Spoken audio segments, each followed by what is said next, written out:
প্রধান অতিথির আগমন শুভেচ্ছার স্বাগতম। ইতিমধ্যেই আজকের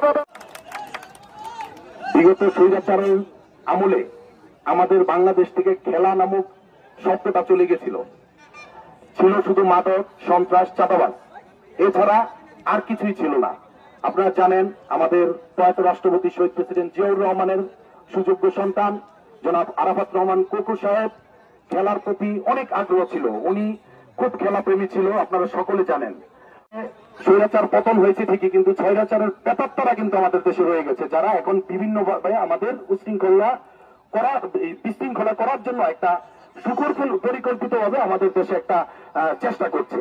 আপনারা জানেন আমাদের নেতা জনাব মুস্তাফিজুর রহমান ভূঁইয়া দীপু ভাই আগামীর সাংসদ, উনি এই রূপগঞ্জের রূপ ফিরিয়ে আনার জন্য উনি কাজ করবে, উনি ওয়াদা করেছেন। উনি একজন স্বচ্ছ রাজনীতিবিদ, উনি কারোটা লুটে খাবে এই ধরনের চিন্তা তার মাথায় নেই। আল্লাহ তাকে যথেষ্ট দিয়েছে, আমরা সকলে সুখী ওনার মতো একজন নেতা পেয়ে। জনাব তারেক রহমানের পরীক্ষিত এবং আস্থাভাজন একজন নেতা আমাদের নেতা জনাব মুস্তাফিজুর রহমান দীপু ভাইয়ের জন্য সবাই দোয়া করবেন। সামনে নির্বাচন, আপনারা যারা নেতৃবৃন্দ আমরা এখানে উপস্থিত আছি সকলে আপনারা চেষ্টা করবেন সাধারণ মানুষ যারা আছে তাদের সাথে একটা সুসম্পর্ক বজায় রাখার জন্য, কারণ সামনে নির্বাচন। অনেক আওয়ামী লীগের প্রেতাত্মারা চেষ্টা করছে দেশের মধ্যে একটা বিশৃঙ্খলা তৈরি করার জন্য, এই বিশৃঙ্খলাটার দায় আমাদের দলের পিছনে দিয়ে দেওয়ার জন্য, যেন আমরা সামনে ক্ষমতায় না আসি। সেই জন্য সকলে সজাগ দৃষ্টি রাখবেন, সবাই সবকিছু পাহারা দিবেন।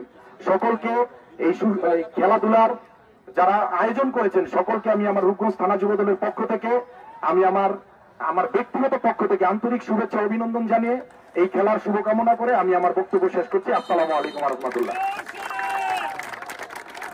ধন্যবাদ ইমান ভাইকে তার সুন্দর বক্তব্য দেওয়ার জন্য।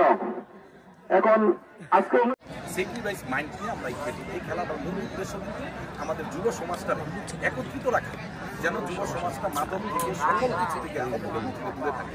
একমাত্র মাদক থেকে দূরে থাকার মূল উপায় কিন্তু এই খেলাধুলা।